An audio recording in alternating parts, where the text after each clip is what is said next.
a few months ago that said something like, successful entrepreneurs usually in school are not great students. When I got put into school, I was always looking past school. I'm like, how is this going to play into what I'm going to do as a career?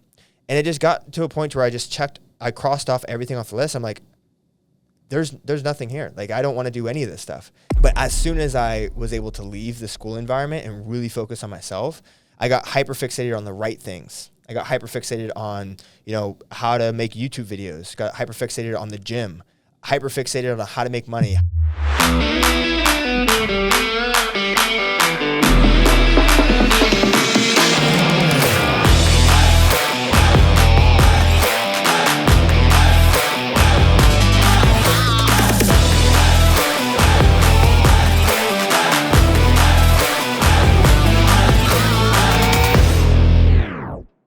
Welcome to this episode of the Confidence Quotient podcast.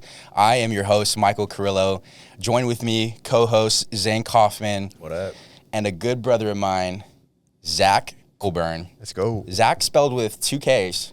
Yep. The only person I've ever met on the face of this planet Earth that has. Hopefully the last too. Hopefully the last. But maybe there'll be a few out of this podcast. Maybe. Get inspired. There's just going to be just a lot of conceptions that come out of this podcast, hopefully, mentally and in other ways as well.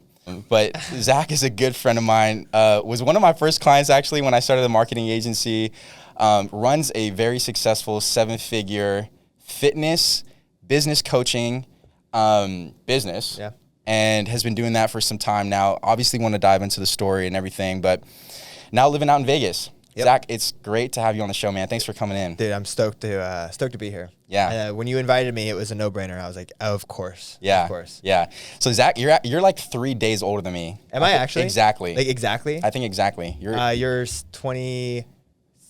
6. 96? Dude, look at the quick math on this guy, bro. Huh? He's 96? Yeah. Wow. Okay, cool. Nothing gets by this guy. You're a Taurus too then. Taurus. Yeah. Not that we believe in that stuff. Do you believe in that stuff? I mean, when you're talking to girls, it matters. It's good to know your sign when you're talking to girls. It's just conversational enough. It's like learning a foreign language, you know what I mean? Yeah. Just conversational enough to kind of get along with what's going on, but do we really believe in it? I don't know. Hey, it might be why we're good friends. It could be. Yeah.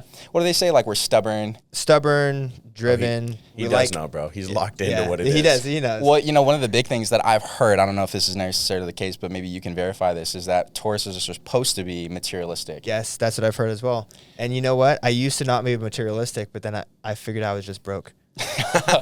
Clip that right there, dude. I think that's probably a word for a lot of people here, dog. You are materialistic. You're just not. I used to read that. I used to be like, Tauruses are materialistic. And I'm like, I don't think that's the case. And then I started making some money. I'm like, okay, I get it. You want nice things. Yeah. Dude, and not to say that if you like this, that you're not wealthy or whatever. I'm not a camper.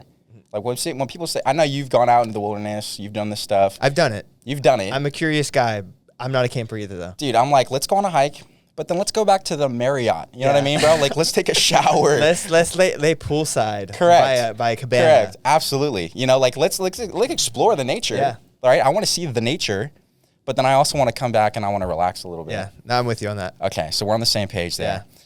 I mean, you're a cool guy. I feel like you've always been a cool guy. It's funny. I was reading a little bit, and there was a study that came out a few months ago that said something like, successful entrepreneurs usually in school are not great students. And I know a little bit about your story, and I think the reason that the reason that study said that is because they don't necessarily fall in line with the rules all the time. But the reason that can actually be a benefit for them later on in their entrepreneurial career and in their journey is because they're not afraid to look silly. Yeah. They're not afraid to put themselves out there and take risks. When I look at you and I know your story, I think risk aversion is something that you just don't have really any of. Like if you know that something's the right move to make, there's no second guessing, there's no hesitancy, there's like you're moving full forward with a head of confidence. Was that always the case? Were you always like that? So going back to the school thing, yes, I had a hard time in school. My parents.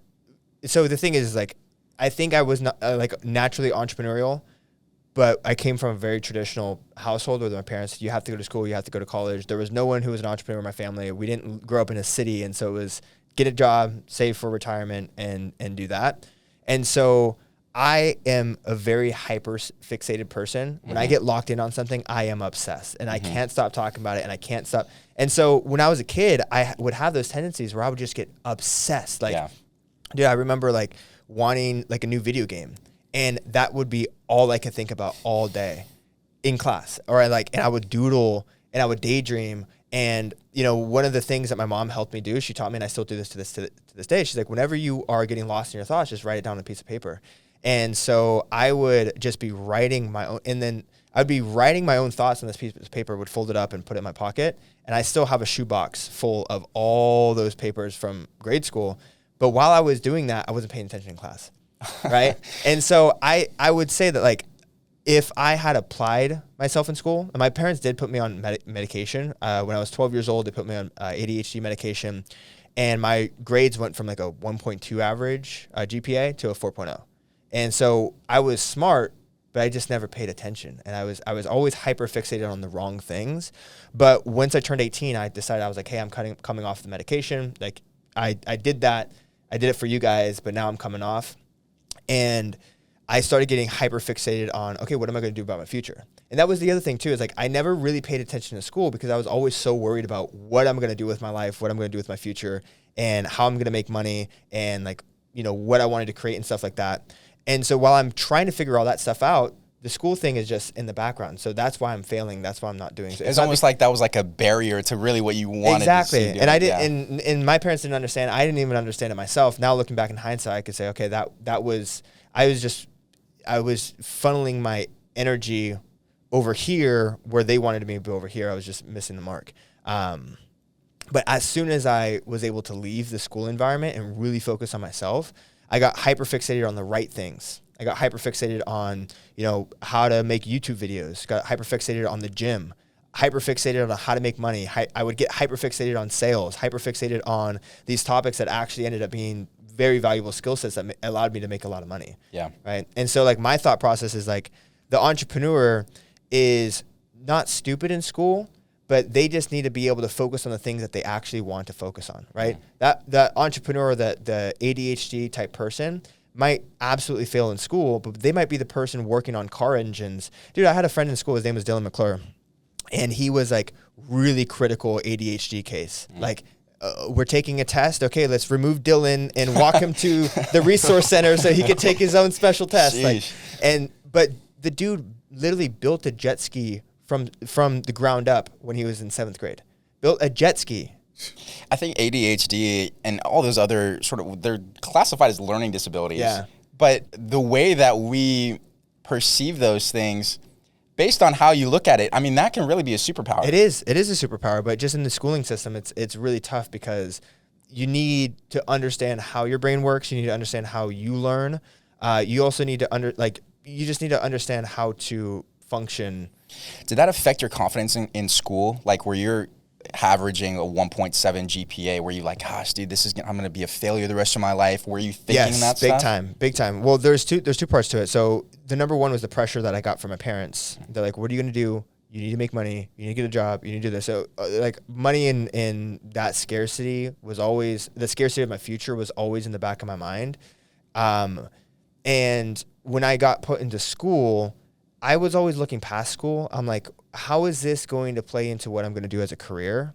And I was looking into where school could take me. And I was looking at like, okay, accounting. Could I do accounting? I don't really want to do accounting. Okay, engineering. Can I do engineering? I don't really want to do engineering. And it just got to a point where I crossed off everything off the list. I'm like, there's nothing here. Like, I don't want to do any of this stuff. And I remember having a conversation with my mom. I just want to be a park ranger. Like, let me just be a park ranger and like be happy. Like, that's all I want to do.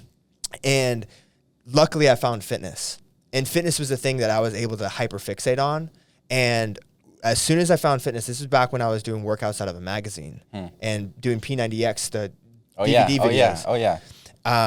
Social media just came out, and I started following all these people in the fitness space. And that's when I saw, oh, you can make money in the fitness space on social media. I'm like, this is the thing I'm going to do. What about fitness jumped out at you? Fitness has always been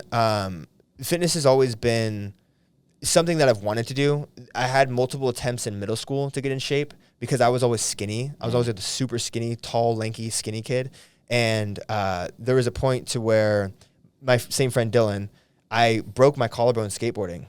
And, you know, he was like, you know, if you weren't so skinny, you wouldn't have broken your collarbone. And I was like, all right, fuck you. Like, this is the time. And he like rides away in his jet ski. Yeah.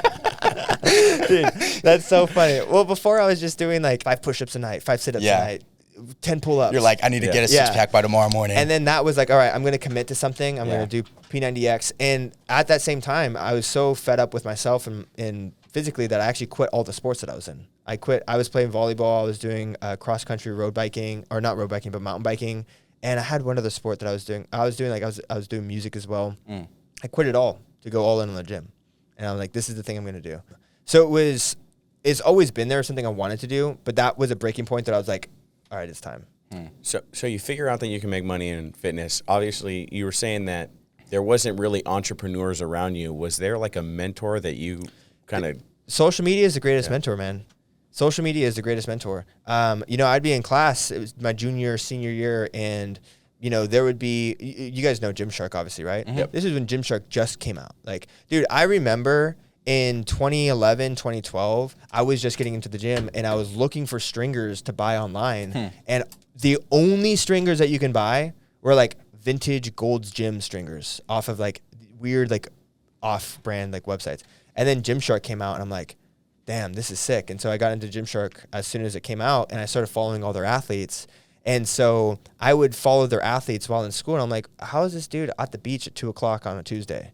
Yeah. And you know, I would see, okay, he's at the beach. Okay, he's selling a coaching program. Okay, he's got a website. He's on YouTube. And so there was no like mentors in the sense of like, hey, I'm going to teach you how to do this stuff like there is today. But it was me seeing, okay, this guy has a lifestyle that I want to live. What is he doing? And let me try to do that myself. That's where that obsession comes in, Yeah. right? That just totally helps you. And that's also why I was failing in school too, because I'm like trying to build like blog sites and YouTube videos and stuff. Yeah. So that stuff was way more important to me than any history test. I just see you in like math class just with a stringer on. Bro, I'm not even kidding. Dude, I used to bring canned chicken. This is back before macro tracking was a thing. I used to bring a can of chicken, like a can of tuna, and I would pop it every single day and eat that for lunch, and everyone would give me shit. You're the tuna kid, bro. I was the tuna kid, literally, yeah. And I was in my Gymshark tracksuit. Yeah.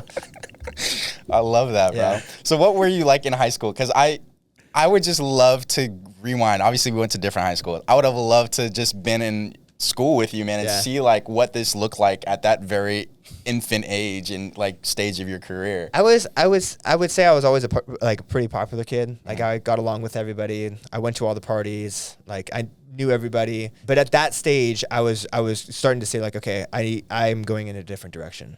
A lot of people are, you know, a lot of people were like applying to colleges and stuff like that, and I didn't even know like where to start with that. I was like, you have to apply to college? I didn't know what the difference between a UC and a CSU was. Like I had no idea. I was just going to community college, and I was just locked into my vision. The other thing too, though, is like I started posting on social media the fitness stuff back in high school too, and so that put like a target on my back as like, okay, you're that kid, you're that guy. But I was always like a super cool, friendly people. I got along with everybody, but like at the parties, people would be like, "Oh, it's Zakk Colburn Fitness." Yeah, and and so my senior year, I had just become that guy. Okay, so then after that, obviously, before you started really diving into the business, you were doing some competing too, weren't you?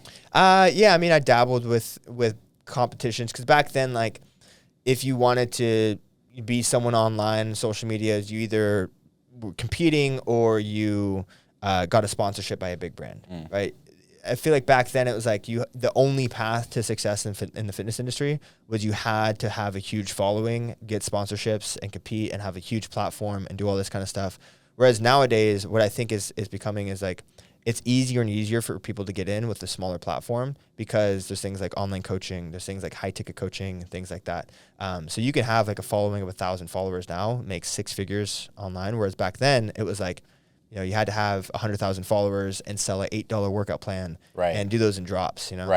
Right. Do you see that as a good thing, that it's like the barrier for entry is so much easier, or do you see that as like a negative? I think it's good. I think it's good because it's going to create more opportunity for people to do what they want, right? So like COVID was a really great example. Was like a lot of people started working for themselves. A lot of people started going nomad. A lot of people started like there was a whole like entrepreneurial wave that came with COVID, and it kind of reverted us back into I feel like I don't know if it's like medieval times or whatever, what have you, where like you didn't work for a big corporation. You worked. Everyone had their own shop, and everyone supported each other, and it was very kind of almost like a bartering kind of community. Yeah. So how'd you get into the coaching stuff yourself? It was I first wanted to go into the influencer space because I didn't like know that coaching was really a thing, and my plan out of high school was I'm just going to buy myself time while I build my platform online, and I can have a huge following and live the dream, right?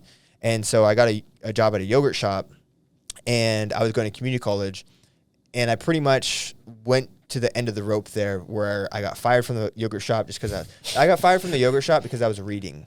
Right, I was reading like How to Win Friends and Influence People, reading like the Millionaire Fast Lane, and they're like, "Yeah, you're wasting time here." So they fired me from that. I had a few $100 that I saved up, bought some weight equipment, turned my mom's garage into a little training studio, and then I would drive to my old high school, pick up kids, and take them back to my house and train them for $10 a session. Oh wow, dude's got a van that he's opening up with Gymshark supplements and stringers, bro. Just like the Pied Piper, getting them in. Well, and so that was the thing. I'm like, dude, this is great. I'm living the dream. I'm making cash, like no tax, like. Yeah. But then I'm like 20 years old, and I'm like, I can't do this. Like I can't. Yeah. This can't be my life anymore. Like kids are moving on in school, and I can't be driving back to my high school. Like 1 year out, I still know kids there. 2 years out, I'm a weirdo. Yeah, for sure. Yeah, there's enough people there to be like, who is this guy? Hopefully at the time you didn't have the stash. I was just about to say, bro. The stash is new. That's a new thing. Yeah, he's no longer picking anybody up in the car, so he can have the stash. Yeah. But then, so one thing led to another. I didn't exactly know how to grow it. Like I was playing the stash. Yeah. Oh, okay. That too. That too. I essentially just hit the end of the road. I'm like, I don't really know. I'm not working. I've got this little business here. I was going to community college. This was my second year in a community college, and I got academic dismissal, which is further than probation. This is like you cannot re-enroll into college. And so my parents are like, wow. What are you going to do? I'm like, how do you even get that? Dude, I failed a lot of classes in college. Yeah. I failed a lot of classes in college. So like, because I know like, in high school, you already knew college wasn't the route for you. Yeah. What was the inclination to? Was it just to appease your parents? It was to appease my parents. It was to buy me time. Okay. And it was to buy myself time. I'm going to go to college, live with my parents, and I'll take as little classes as possible for me to try to maximize my time online. And it was funny. I even picked my college classes around the time I went to the gym. Right. So I was like, I'm going to the gym at 10 o'clock. Right. I'll choose one class in the morning at 8, and I'll be done by this time so I could go to the gym, and then I can go home and work. So that's how I chose my classes. But I got academic dismissal. They were like, what are you going to do? You have to go to school. And I had a girlfriend at the time who was still in high school. And so I was 1 year out. She was a senior, but we were dating while we were in high school. And her plan was to move to San Diego. She's like, when I graduate, I'm moving to San Diego, whether you come or not. And so that time was coming. I'm like, okay, I don't know how to grow this business. I don't have a job. I got kicked out of my college. You're going to San Diego. I'm coming with you. Yeah. Right. So moved down to San Diego, and this was back in 2015, 2016. And I came down here. She got a job immediately. She enrolled in school immediately. I enrolled in school, but it was summertime, so we didn't start school into the fall. Yeah. So I had a couple months of downtime where I really didn't know, like, I was trying to do some videography stuff. I was trying to do like Amazon FBA. Like, I was just trying to hustle and make money. And I had to call it quits because I'm like, I'm running out of money. I don't know what to do. So let me just go get a job. So I got a job as a busser. And my plan was, okay, I'm down here. I'm in a new city. I got a job. I could pay the bills. I'm going to school. Let me just do that so that way I'm set while I focus on building my platform. Right. And I didn't have an intention of jumping into online coaching or starting a business. Yeah. The only thing was like, I'm safe for now. I have 3 years of time. let me just use this to build my platform. What did the change of scenery do for you? It was amazing, man. I mean, San Diego is the best place on earth. At the time, I grew up in the small town. The only traveling we ever did was like maybe one trip to Hawaii. Our nearest airport was San Francisco. It was about a 2-hour drive. So like we weren't really traveling much. Where were you at? Salinas, California. Okay. Yeah. It's not a great place. Yeah. The armpit of California. Well, I wasn't going to say all that. Yeah. I mean, it's a great place. Just reading your mind. It's a hidden gem, but like you're definitely not getting exposure to the world. Yeah, I'll say that. correct. It's like a farm agriculture town. Gotcha. So I came down to San Diego, and I really didn't know that I was moving to the best city on earth. Right now, I've been around. I've been all over the world. Been to like every major city. Yeah. San Diego is the best. Yeah. Right? So I got really lucky. But the thing that plugged me in so well is that there were so many other people in the fitness here. Right back then, I was the only one. Down here, there's a ton of people here. So I got to work out with new people that were also creating content. I didn't really feel like alienated. I felt like I had a community here. I just felt like I found my people. And then I got to a point 2 years later, so it was 2016, this coming around 2018, I had applied to SCSU, which was the plan for my parents. Like, you're going to go down there, you're going to apply to SCSU. 2017, I didn't get in. Okay, no problem. Do it again next year. I got my associates. Took me 4 years to get my associates. Applied to San Diego State again. Didn't get in. And so now I'm 22, 23. I'm 4 years into college. I skipped this part, but I got passed up a promotion at my job 3 times by people who got hired after me. And so I was like, all right, I'm at the end of the road again. I can do this another year, right, with the risk of getting into SDSU. And at that point, I'm going to be 26 by the time I graduate from college. Yeah. And I'm still busting tables. And I'm like, I can't do this. I need to do something, right? So that's when I launched my online training, my coaching program. It was time. I had built a platform near to about 7,000 followers. I just said, hey, I'm taking on clients. If anyone wants to train with me, shoot me a message. I had 3 people send me a message. I got on the phone with the first person, and I charged him $150 for 12 weeks of coaching. So it was $50 a month. And he paid me in full via PayPal in the parking lot before my shift. I'm like, I just made more in two minutes than I'm going to make for 8 hours at this shift right here. And so at that point, I'm like, all right, I'm going all in. I quit my job, dropped out of school, didn't tell my parents. And were you still with the girl at that time? No, we had broken up Okay. at the time. Yeah, we broke up. So you were just in your like I was your like I was going deep crazy. work arc. No, that was so for the first year that I lived here in San Diego, I was with her. But then I got pulled into like the restaurant party scene. I was young. I just turned 21. I'm in a new city, right down the street from the college. There's a lot of distractions out here. Yeah. I don't no regrets. Yeah. But that was a good year. Yeah. That was a good year. you gotta figure some things out. Yeah, that was a good year. But then right after that was 2018. That's when I was like, okay, I can't have any fun anymore because I'm in a fucked situation. Yeah, like I need to figure out what I'm gonna do. Yeah. Because I think when your success as an entrepreneur, patience is such an important virtue that you need to have. But at the same time, impatience is also a very important skill that you also need to have. What's the relationship between those in your life? Dude, a lot of self-talk, man. It's a lot of self-talk. So a lot of the struggles that I came are all very internal, self-inflicted stuff. And so I've put myself into therapy many times. There's probably 3 or 4 times I've gone into therapy and had like 6-month stretches. And I've learned a lot during that process. And a lot of what it is like, oh, there's nothing actually wrong with me. I just need to learn how to coach myself in certain situations. And so I'm a very impatient person, just like it's just how I'm wired. So a lot of it is just like reminding myself that like, hey, it's gonna come, or like, hey, you just got to put in one day at a time. And so it's just a lot of self-talk. I would say I'm naturally wired as a very impatient person. And so when I'm getting overworked or getting wound up or getting, stressed out or something, I had to learn how to bring myself down.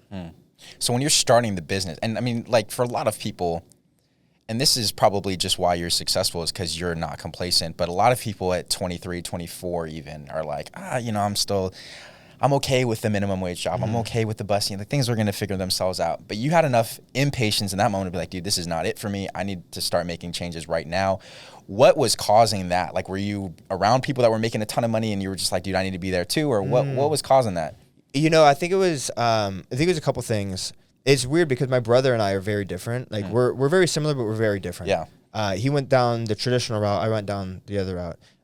And I will say it started off because my parents always instilled frugality in me. Like we were never broke or anything like that, but it was always like, oh, we have to wait until paycheck. Or my parents would always be like, you need to have a job so you can save for retirement. And, you know, all just these traditional beliefs about money. Right. And at the time I was like, well, I'm not going to have a job. So like, what am I going to do for money? Like how, so I just had this, scarce feeling, and I still operate out of a place of scarcity. So that was one thing. And then the other thing too is I think I craved attention in ways where I could be the best, but I was never exactly the best. Right? When I was put into sports and baseball, I was always okay, but I wasn't a star. When I was skateboarding with my friends, I could keep up, but I was never the best. In music, when I played with bands, like I was, you know, I can play and jam, but I wasn't like the face of the band, right? And so everything I did, I was like, okay, I'm mediocre. I want to find something that I'm actually good at and I can excel at. And when I found fitness, that was that thing. I was like, I love this thing and I want to be the best for it. And I want to get, I want to get attention for it. And then now I would say it's because I have certain beliefs around the world that like I see someone with a Lambo, I believe I can get a Lambo. Yeah. And so I want to be that person to help other people believe that they can do it as well. I like that a lot. You know, I've heard it said before that the difference between arrogance and confidence is arrogance in saying, I'm better than you. Yeah. Confidence is saying, you're not better than me. Like, you have a Lambo, I could have a Lambo. Yeah. Right? And I love that because if somebody else can do it, why can't you do it? Exactly. And I want to be, I want to be the person, I'm always the person that says, why can't I do it? Right. And I think part of it is probably like an older brother thing. You know, I have a little brother and a little sister. But yeah, I've always strived to be that person to show other people what's possible. To say like, you can do this. Yeah. So, all right. So we're getting back into you starting a business, you starting to make some money, you launching the online thing. When did it go from, hey, you know, we've got 3 people that are on our roster to now we've got a lot of people on our roster? Like, how did that start to explode up for you? I'll take you through the steps, dude. Yeah. It was 3 people that are on the roster for $150 each. And so I quit my job. I'm like, all right, I'm going to do this. And so it was just like posting non-stop. I was obnoxious. But like so many people were like, oh, I don't want to post to annoy people. Dude, I post like 10 times a day and I fucking yell. And I'm like, dude, because it's like I have urgency. I'm like, yo, I need to fucking make this thing work.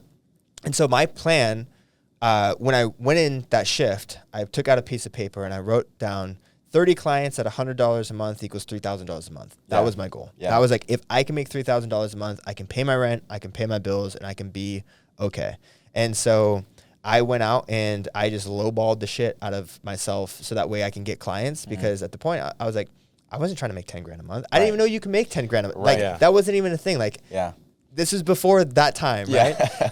And so I just wanted to like just be a coach. I wanted people to see me as a coach. I wanted people to see that I was coaching, and I just knew I needed to get clients. And so I lowballed it, got up to 30 clients. And then when I was at 30 clients, I'm like, okay, this is literally a full-time job now. Let me raise my prices, raise them from $100 to $200. And what was great was that at the time, because I had so many clients, because I had a book of business, no one batted an eye. Right? And I also had 30, maybe even 50 rounds of sales calls at the time. And, you know, I would take calls and I would learn, I'd get feedback and I'd read, I'd learn about sales. And so by the time I was able to charge $200 a month, I had been seasoned and I was able to close it. And then all of a sudden I'm making $6,000 a month. And then I did that for another 6 months. And then when I raised it to $300 a month, now I'm making 10 grand a month. And so it was a small step. I feel like so many people get into the space because they want to make money. They want to make 10 grand. So they're like, I'm going to start off charging $500 a month. It's like, dude, you need to take on clients for free and do that for a good amount of time.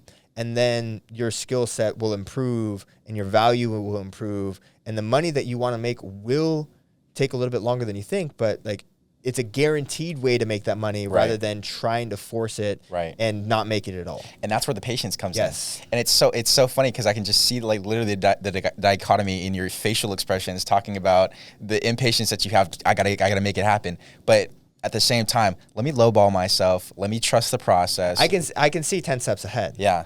I can see steps. I'm like, dude, I have no experience. How do I get my foot in the marketplace in a saturated market?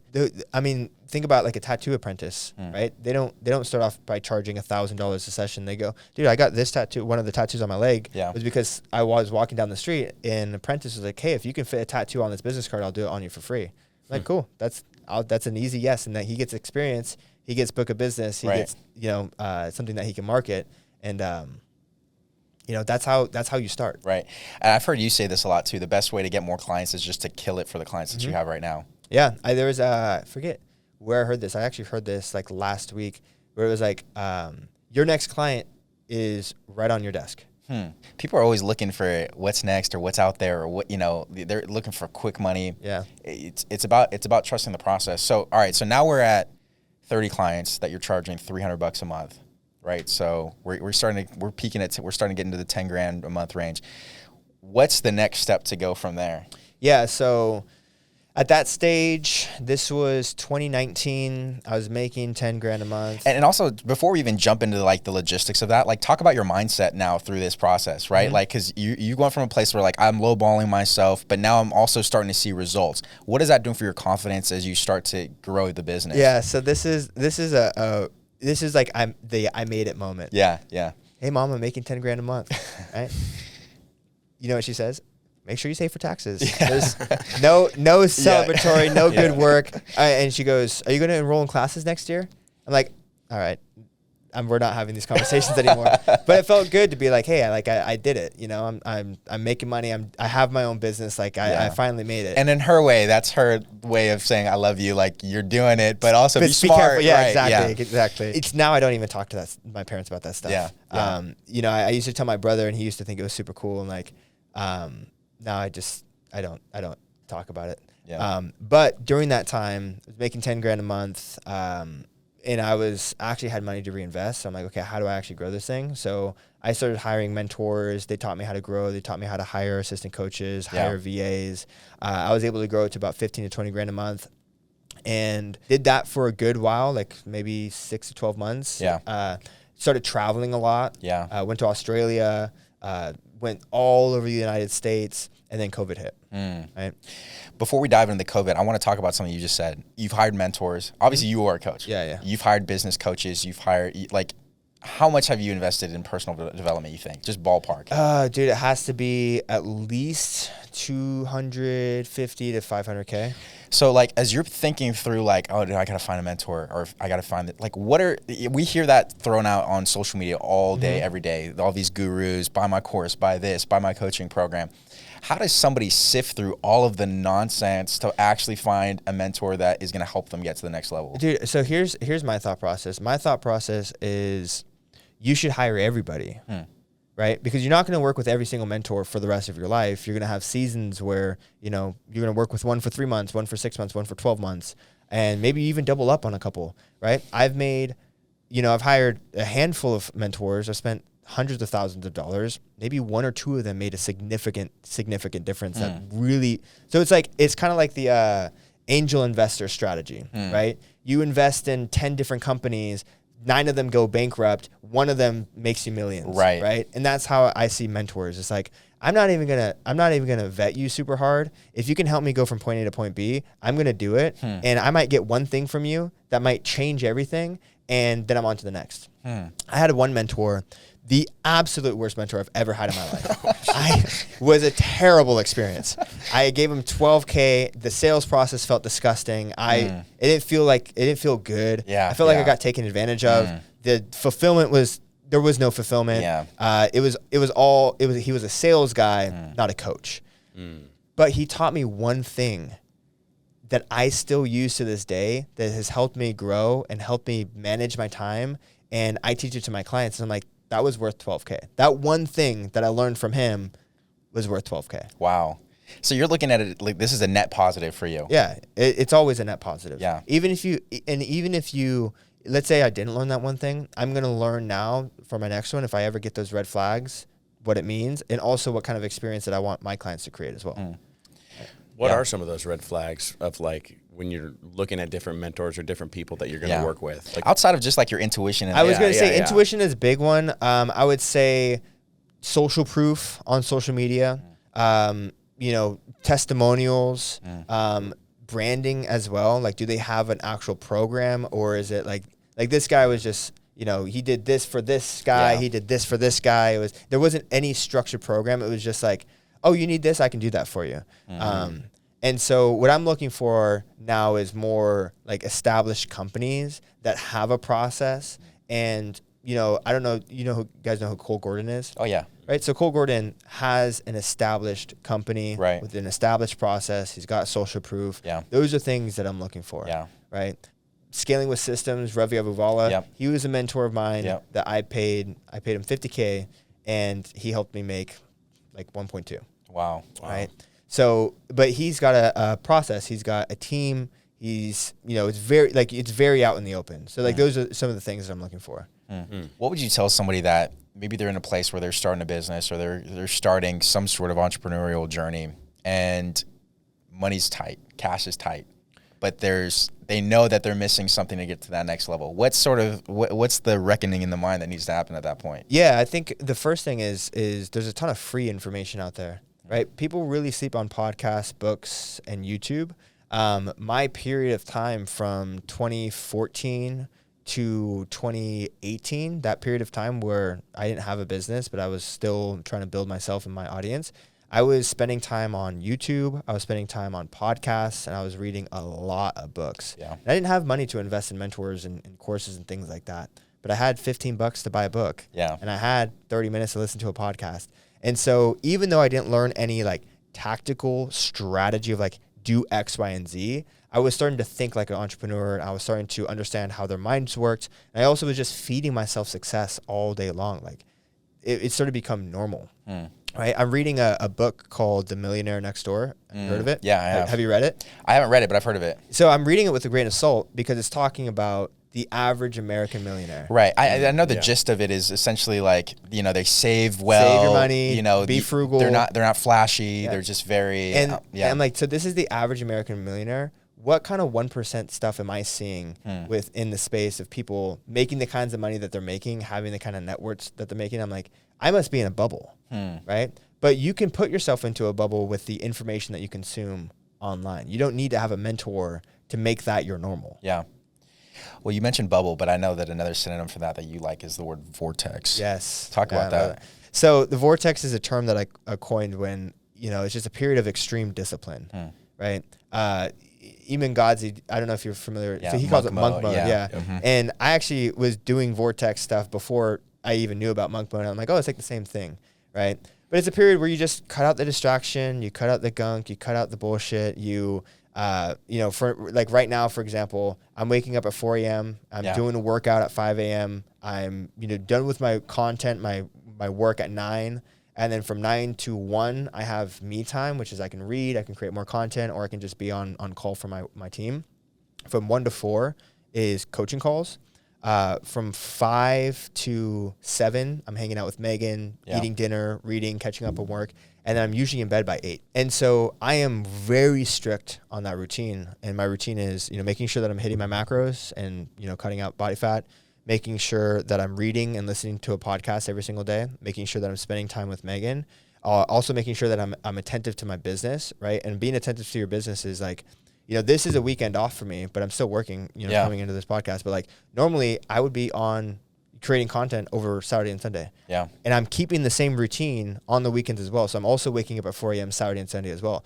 So there is no room for alcohol. There's no room for partying. There's no room for anything that's going to knock you off course. And when you do that for 6 months, dude, you transform as a human being. Yeah. And I want to make sure that people know too that you're not a robot. Like, you like to have a good time. Oh, I like to party. You like to have a good time. You and I have gone out. Now, I will say there's been some times when we've gone out on a Friday night and this dude's talking about his return on ad spend on the dance floor. I'm like, dude, you should have seen me tomorrow, bro. Do we wait? Bro, Like, I was literally at a Vegas pool party last weekend. Yeah. And I'm like having conversations with this dude about what he should do with his life. I remember when I first met you, you're like, dude, I'm the guy at the party that if a girl's crying in the bathroom, I'm having that heart-to-heart conversation. Oh, dude, with her. I love that shit. And that's you, dude. Yeah. And I resonate with that. But the reason I brought that up is because, yes, you have the extreme periods of discipline, but for you, you also like to go and have fun. Mm-hmm. And you just went on a pretty extensive journey. Maybe talk about some of the traveling that you've been doing recently. Yeah. Yeah. So essentially what happened was COVID hit. Right. And so all of my life from high school to COVID has just been me trying to figure out what the hell I'm going to do with my life. Yeah. And there's been no time I remember being at a period when I was 18, when all my friends went off to college and I was doing my thing, trying to start my business, going to school.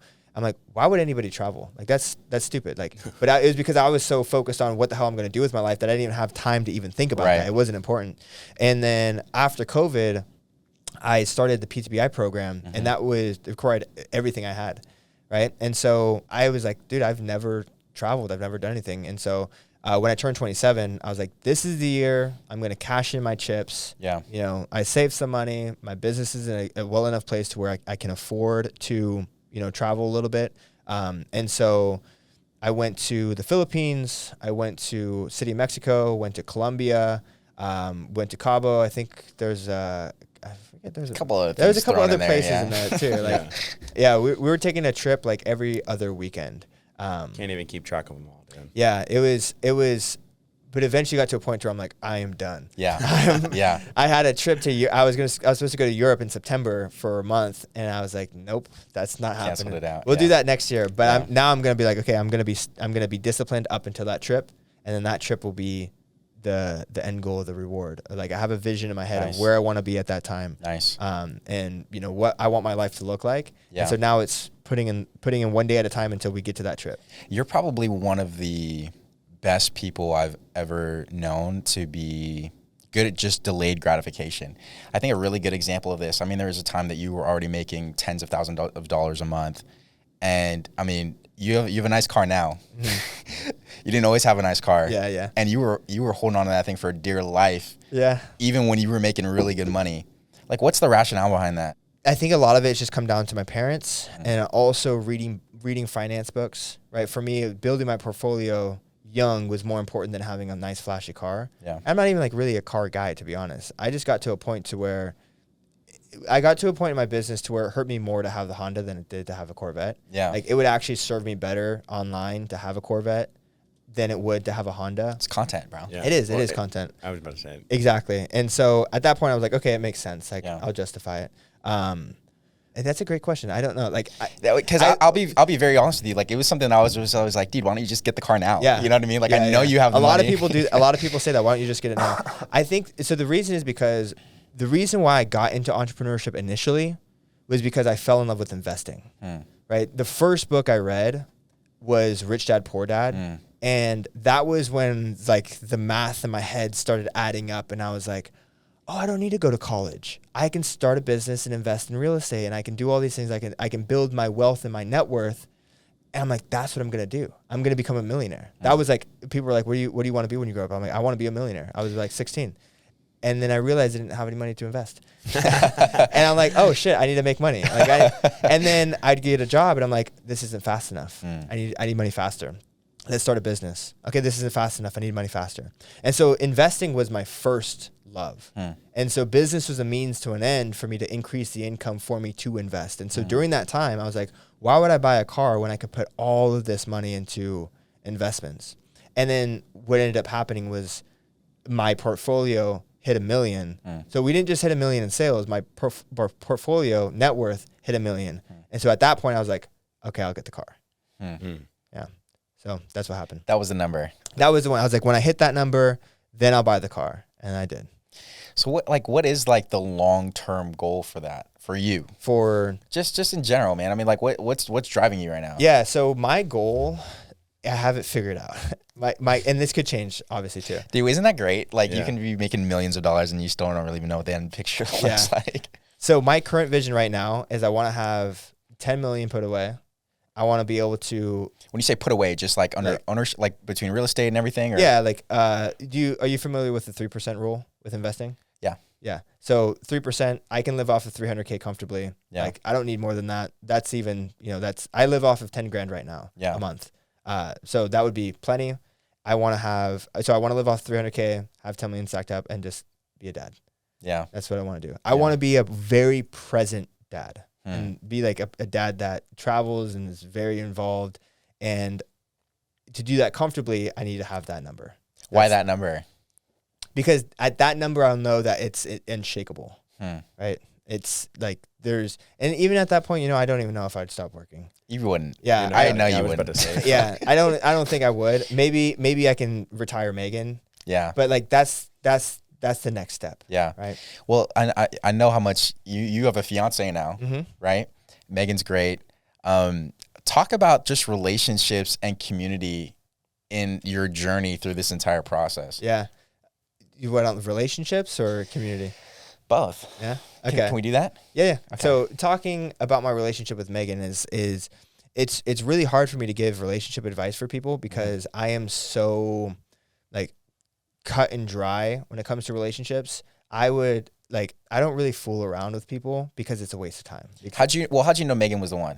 Because so Megan followed me on Instagram. Okay. And I went to her Instagram and I saw her the most recent video was a video of her squatting at a squat rack in my hometown. Okay. And so I just said it. I'm like, is this Gold's Gym Salinas? She's like, yeah, it is. And so we started a conversation that way. Like, oh, when did you go to high school? What high school did you go to? What year did you graduate? And we found out that we went to rival high schools. We graduated a year apart from each other. We had no idea who each other. We didn't know any of our own friends. And so that was just like a fun, like, oh my God, like we're from the same hometown, right?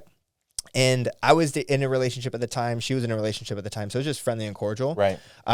3 months later is New Year's Eve, and there's a rave here in San Diego. I get out of my relationship. She's out of her relationship, and I invite her down. So she comes down to this rave. We meet for the first time, and, Sparks yeah, fly. sparks fly, I And so that night we're walking home, and I'm like, all right, so do you want to do this? Like, do you want to, commit to a relationship? Like Very cut and dry. our very first day we ever met, and she's like, yeah, let's do it. I'm like, okay, so we're gonna be boyfriend and girlfriend now. So we became boyfriend and girlfriend the day we met. 3 months later was COVID, and she was at our place when all the shit was going down. She's like, I'm not going to LA. I'm staying here. I said, okay, you stay here. And she never left. And we've been together for almost 4 years now. Wow. Yeah. That's amazing. And it's like, there's no games. I tell her what I want. She's on the same page. There's never been a time where we've been misaligned. It's been the easiest green light relationship of every single stop has been a green light. Whereas before, like I remember the girl that I was dating right before her was like a med student at UCSD. And it was just so fucking hard to just get on the same page about anything that I would just stop talking to him because I'm like, look, I want to be in a relationship. Like why won't you like sleep over? Like, or why won't you like, just hang out? Like there was just a lot of resistance. Yeah. And a lot of relationships are like that. There's just too many games and things like that. And so I'd cut them out like super, super quick. But Megan was just like, yes. And to the point where it's like, all right, here we are. And this is, you just to clarify, this is before the millions were in the bank. Yes. This was, we were both just online coaching. Yeah. And so she believed in the vision. Well, I didn't know I was going to start this business at the time. Yeah. So she believed in you. I mean, I think we're just having fun. I think Just this is pre-stash too. So yeah, I mean, this was pre-stash. I'm just trying to think like, what was it?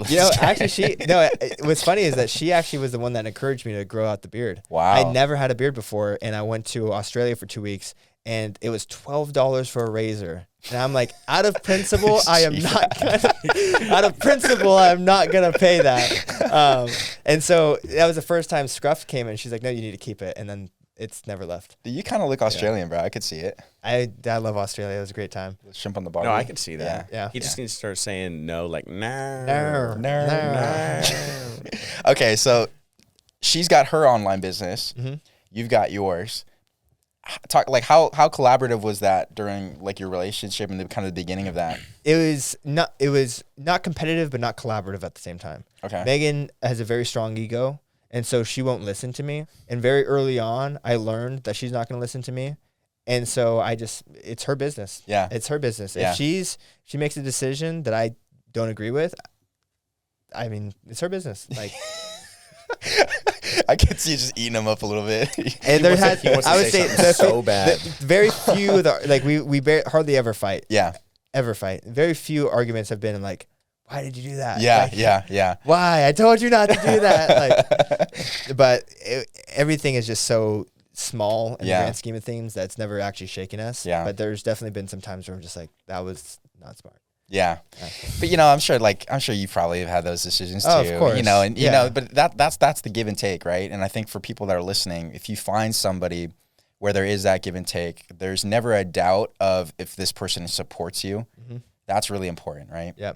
Yeah, there's never been a doubt. Yeah. There's never been a doubt. And I will absolutely say I've had my fair share of mistakes and dumb things that I've done. Of course. But yeah, it's just been easy, man. Yeah. It's just been easy. And I think that like a lot of people are like, oh, relationships are hard. I'm like, no, relationships should not be hard. Like life is fucking hard. Yeah. Like relationships should give you a sense of peace and security. Like, dude, last week I had my Instagram disabled. Yeah. Like disabled. Like it went through the review and they decided that they were going to disable it. And I was just distraught. I was like, I don't know what I'm going to do. You get a lot of business through your Instagram. Oh yeah. And well, the problem was because they shut down my Instagram, they also shut down my ad account. Right. And so I curled up in a fetal position and little spooned Megan, and Megan big spooned me. She's like, it's going to be all right. You'll figure it out. I ended up getting my account back. But like, dude, you need to have someone who can big spoon you. Big spoon you. Exactly. Man, I don't want to hear anybody talk any kind of slander about the little spoon. Sometimes, you know what I mean? dude, sometimes you need it, man. Sometimes you just need it, man. Sometimes you need a little spoon. Sometimes you just need a little spoon action. All right. So tell us how you proposed to her, because I saw a little bit about that. Yeah. So I actually bought the ring in June, or it was July 2020. Okay. So you had it No. Yeah. It was July 2021. Okay. Yeah, it was July 2021. And I bought it and I was like, okay, we have this trip to the Philippines coming up. It was July 2021. We were going to go to the Philippines in February 2022. So I'm like, it's still very early in our relationship. We're just a little over a year and a half. I'll wait until the Philippines and then we'll do it then. And then February 2022, we ended up canceling the trip because she decides that she's going to start competing. So she can't travel, which she's doing a bodybuilding competition. And so I'm like, all right, I'll hold on to it till next year. Right. So I just held on to it the entire year. Babe, I'm trying to propose here. I wasn't in a rush. But we did it to the point to where I think March 2023 this year, we went to the Philippines and we had a day planned out. We were doing a boat tour. They're taking us to 4 different islands. Some of them have private beaches. Some of them didn't. I didn't scope out any of the places, but there was 4 stops. And I was like, all right, I'm going to do it at stop number 3. And we hadn't been there. I didn't know. We get there and it's packed, like so packed to where like we couldn't even dock onto the beach. What was supposed to happen was we were supposed to get to the beach. They were going to cook us like a buffet style meal and we have that on the beach, but they couldn't do it. So they just did it with us on the boat. I'm like, okay, well, I can't do it here. So I talked to the driver. I'm like, hey, is there a place where I can do this? He's like, yeah, I'll take you to a special place, but just know there's no beach. And I was like, all right, I'll figure it out. And so we get there and it's a big lagoon. He's like, it's a big lagoon. And he's like, if you go over into that corner, it's waist deep. You can get out of the canoe. And, I was like, okay, we can do it there. And so I just put it in my pocket. And we all get in a canoe and we're canoeing over to the spot. And, we all get out and Megan's like, what are we doing here? Like, why are we stopping here? Like, why don't we go to the lagoon? I'm like, no, we're just going to stop and take pictures. Like, why are we stopping and take pictures? She wouldn't get out of the canoe. Oh, no. And I'm like, I was so close. I was like, get out of the fucking canoe. And we eventually get out of the canoe and it was so awkward because I knew it was coming. All my friends knew it was coming. Megan didn't know it was coming. And, we were like, we're going to take pictures. And she's like, why are you guys all standing there with your phones out? And because they're all just like ready. Yeah. And I'm like, you guys, and I'm so getting nervous. not smooth. Yeah, Like, exactly. come on, guys. Yeah. But we ended up doing it. It was cool because I had her on me in the water. I pulled out the ring in the water, and it was a cool moment. And everyone was like, you know, were you nervous about losing the ring? I was like, I never even thought about it. Dude, that's my thought process the entire time as you're saying that. Yeah. I put the ring in my pocket. I'm like, oh gosh. Yeah. Well, you have a pretty unique proposal story too. Dude, that was why she almost didn't go. Yeah. So we went.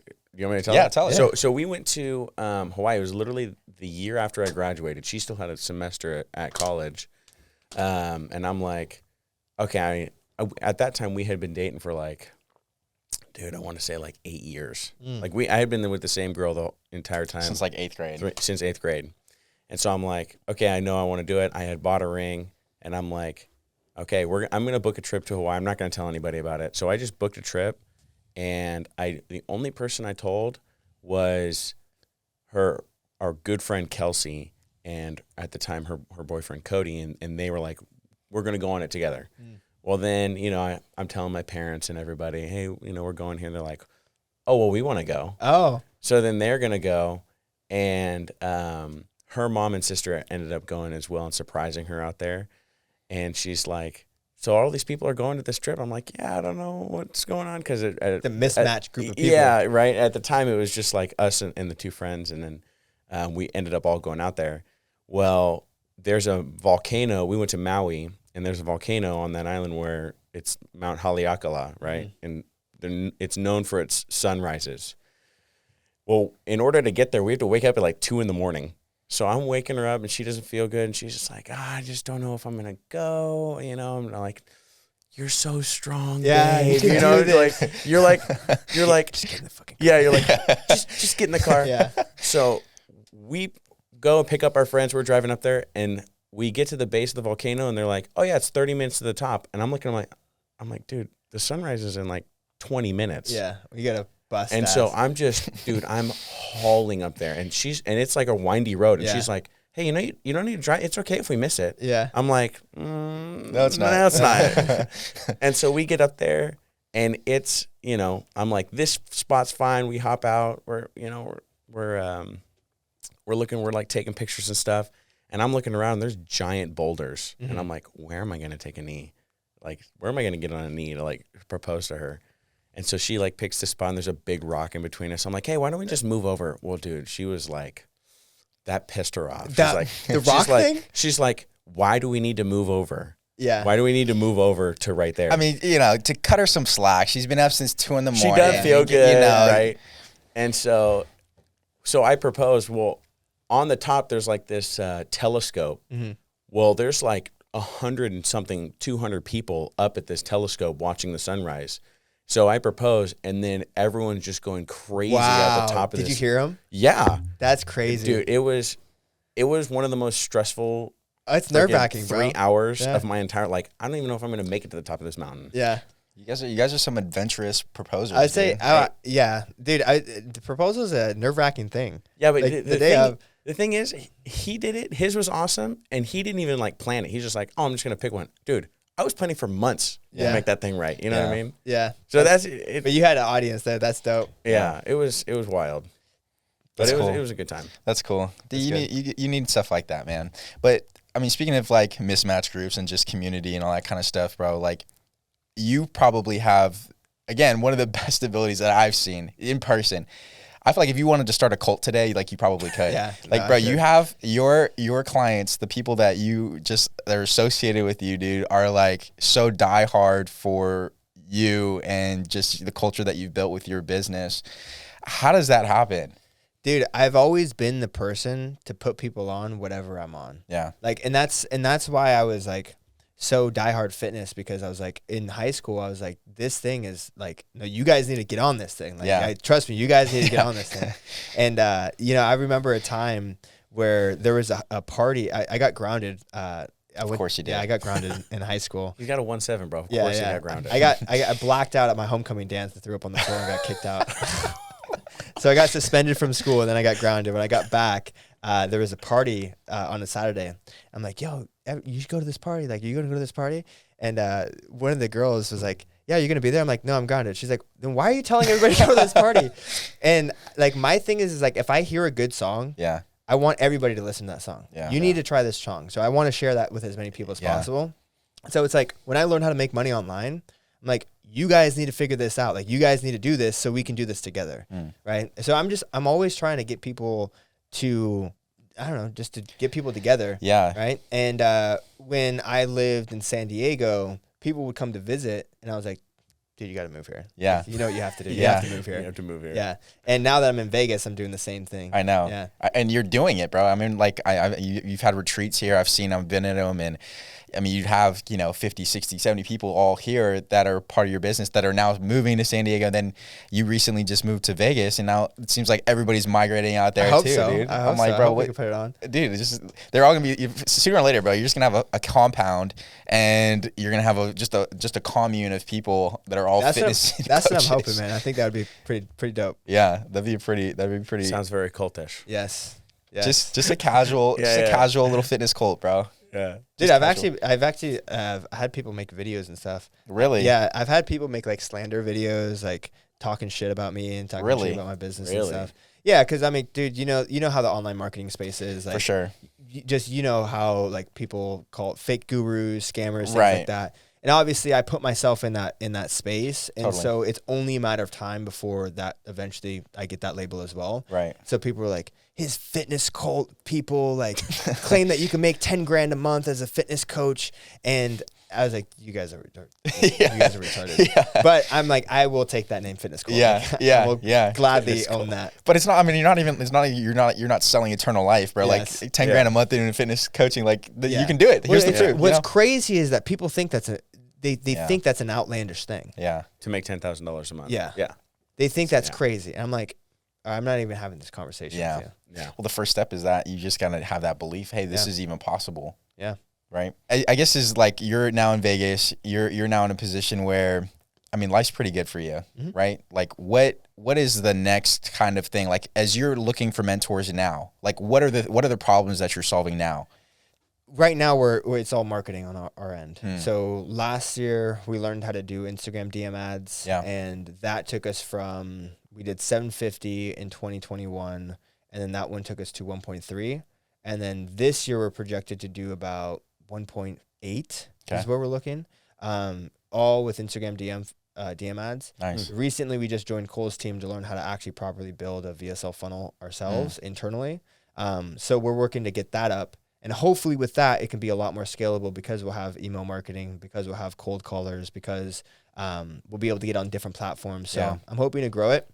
The other cool thing too is like, we are in an opportunity to where we are responsible for the education of coaches that we put out in the marketplace. And so we can teach people how to get clients and how to get a business, but is it ethical if the coaches aren't up to standard?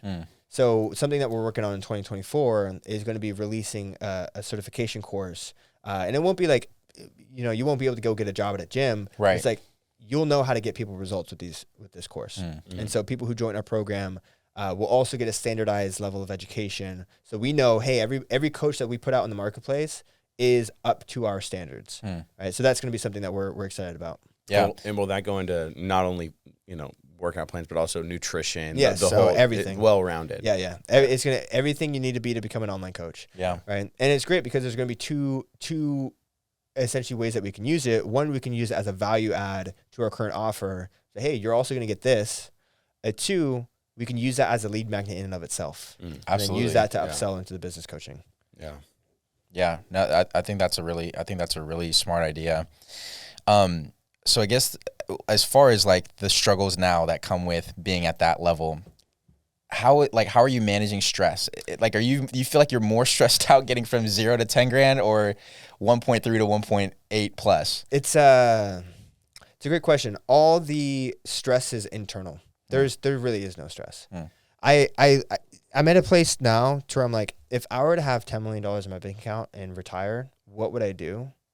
And it is the exact same thing I would do right now. That's awesome. And so I'm like, there is literally no reason for me to stress ever because I'm literally living my dream life. And this is exactly what retirement would be like. I'd probably wake up at 4 a.m., do mobility, be at the gym by 5, create some content. You know, I can see myself being 75 years old doing life advice YouTube videos, right? So like I'm doing what I'm going to be doing, right? Maybe doing like speaking stuff or, you know, Zoom interviews and stuff, and the calls from 1 to 4. So like I'm pretty set. Like I feel like I got my life dialed in.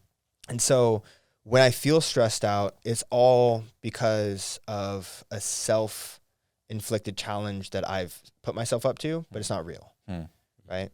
So that's, a lot of times too, it's like we place deadlines and timelines on ourselves. Yes, exactly. That if I were to give myself any sort of stress, it is that. It is that I give I want to be at a certain place by a certain time, and if I'm not meeting that internal goal, then I'm going to die. Yeah. But do you struggle with that at all?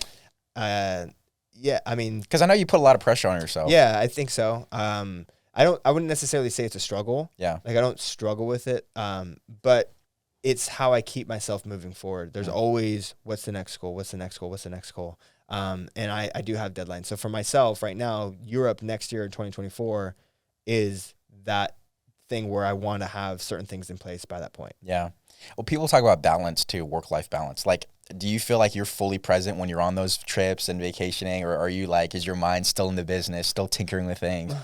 So my mind's always in content, I will say. Like I'm always thinking about content. And so when I'm traveling, I'm not fully present, but I'm always thinking about, okay, how can I use this to create content, to share it? And it puts me in an environment where I can do something that I love, because I love creating content, I love sharing stories, and I love, you know, going on these trips so I can inspire other people to do so. But as far as like work-life balance, dude, I don't have fun. Like I know drinking. I know. Like I just don't have fun doing that. Like people were like, oh, like I flew into San Diego. People were like, oh, you going to Cross? I'm like, I didn't even know Cross was a thing. Like I'd much rather be reading. I'd much rather be working on my business. Much rather go to sleep like a lot of people don't realize that like part of the benefits of like vortexing or having that extreme discipline is not removing yourself from the event, but so you can get a head start on the next day.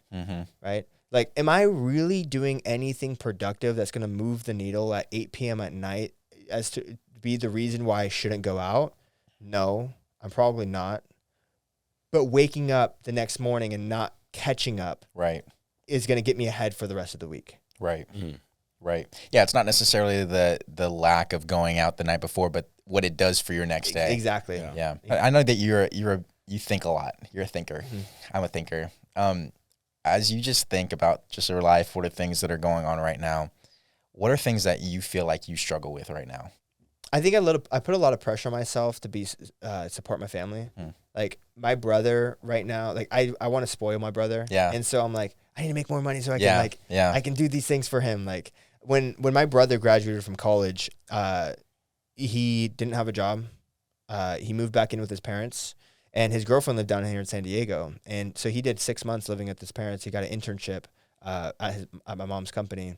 And he was like, this internship's nice. It's not bad. And, you know, his girlfriend was like, you need to move down here or like, we're going to be over. And he's like, texting me, he's like, what do I do? He's like, I don't have a job down there. I don't have any money. Like, I have this internship here, but, you know, I like my relationship with her. And I was like, dude, you just need to get down to San Diego. He's like, how do I do that? I was like, find a place. I'll pay for your rent. You find a job. And so he came down here. I paid his rent for 4 months while he was able to find a job.